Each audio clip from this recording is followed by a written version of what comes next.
step committee but hagaju kaparu bolong udukhat jong ka state election committee blai sibon baksan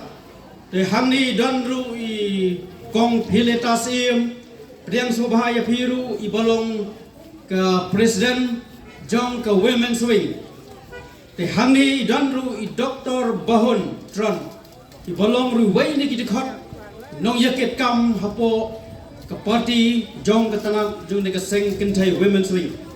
denangka ke priang sngobharu I kini boro sangut ki kertong na kene ka riboy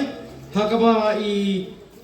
chairman jo ke state election committee in sale ikban kam ban khat ke keteng ke jongki I priang sngobha kelum lang ye pi boro sangut bat kumjuru I kini ki nauket kam jong kene ka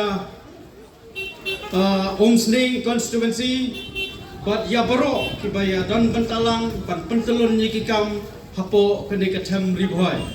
te kham tame ri kong janet ngamla ban tham deklat iru badai organizing secretary jong kene ka Omsling bala Tracy Tom bala judan rengkat berkapati labun Islam ki bana ay marwa nado pagila stang I kapati berpentelun jiki kam hadu kene ka MP election nadu kapor bai Dr. Ricky yakun jiki election MLA nagade ka constituency ru ila ju pentelun jiki kam ikublai sibun kong janet yapiru jiki jingdan nakat jongpi hagane kapor te kerpange ai kublai yapi ki pajba ki badan lang rangkat hagane ke jaka bat ki badan saudong hangni hajan jongi bagi pelong ye dekat jingyalan lada pidon hakidukan lada pidon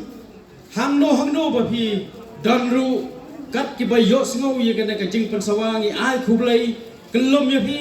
bat ngi priang sobha ye pi sha kena ka jingyalan nabar bangi dong kwa ban pelong knang ye kena ka jingyalan ru kadai namar ba din bengaladap ban jit ban rai ban sei ye kena ki kertong tenaga liang jong ka parti gile kumni saudong namar ba ngim sgudai ban chui kumtu ni hap ban penitu paiba omtang hapo kita ka meeting jong ka parti ringi kwa ban peni sya ka pertai pasi ki paiba baro ban penitu yigini ki ketong iba ka parti kalajir te hagane ka por ban penslam shu iya ka Negapor min yak no sa khamat ter ia ka jing penitu ia ki kertong ia ka program bar penitu ia ki kertong